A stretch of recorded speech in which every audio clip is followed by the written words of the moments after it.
गोवा मुक्ति का संग्राम एक ऐसी अमर ज्योति है जो इतिहास के हजारों झंझावातों को झेल कर भी प्रदीप्त रही है, अटल रही है।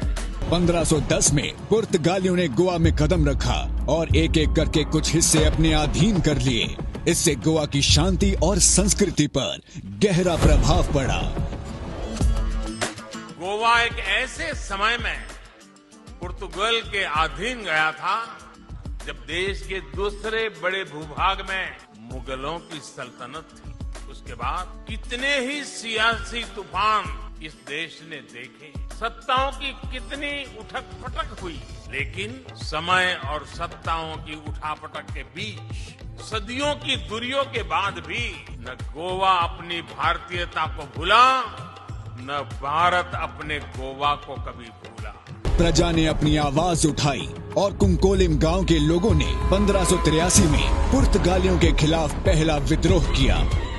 कुंकलली संग्राम से लेकर छत्रपति शिवाजी महाराज और संभाजी के नेतृत्व में वीर मराठाओं के संघर्ष तक गोवा के लिए लगातार प्रयास हुए।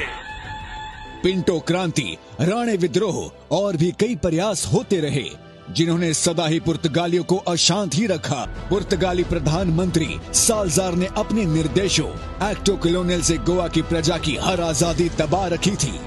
बिना पुर्तगालियों की मंजूरी के कोई भी कार्य करना दंडनीय अपराध था।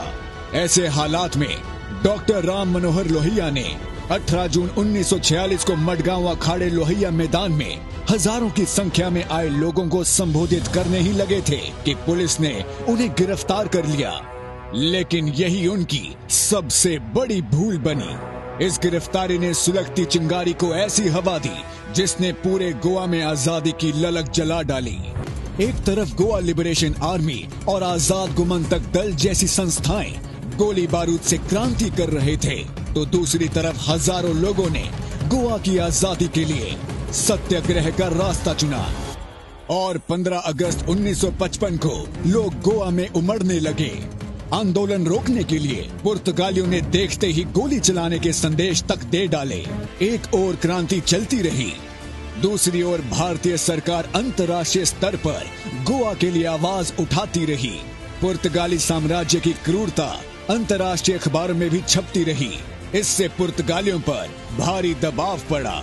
चारों ओर से हो रही उथल पुथल से पुर्तगाली बौखला उठे।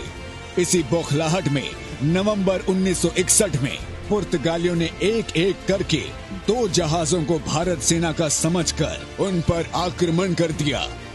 यही पुर्तगालियों की आखिरी भूल साबित हुई। अंततः तत्कालीन रक्षा मंत्री श्री वी.के. कृष्ण मेनन के आदेश पर ऑपरेशन विजय नियोजित किया गया। 17 दिसंबर को गोवा पर भारतीय सेना ने कूच किया। जल सेना ने गोवा को घेर रखा था। हवाई सेना काल की तरह गोवा के आकाश में मंडरा रही थी। अपने आप को बचाने के लिए पुर्तगालियों ने गोवा के सारे सेतु जला डाले, परंतु भारतीय सेना ने गोवा पर वर्चस्व स्थापित कर पुर्तगालियों से घुटने टिकवा दिए। आखिरकार गोवा आजाद था और इस प्रकार 19 दिसंबर 1961 को गोवा भारत का अटूट अंग बना। भारत सिर्फ एक राजनीतिक सत्ता भर नहीं है, भारत मानवता के हितों की रक्षा करने वाला एक विचार है, एक परिवार है। भारत एक ऐसा भाव है जहां राष्ट्र स्व से ऊपर होता है, सर्वोपरि होता है, जहां एक ही मंत्र होता है, राष्ट्र प्रथम, नेशन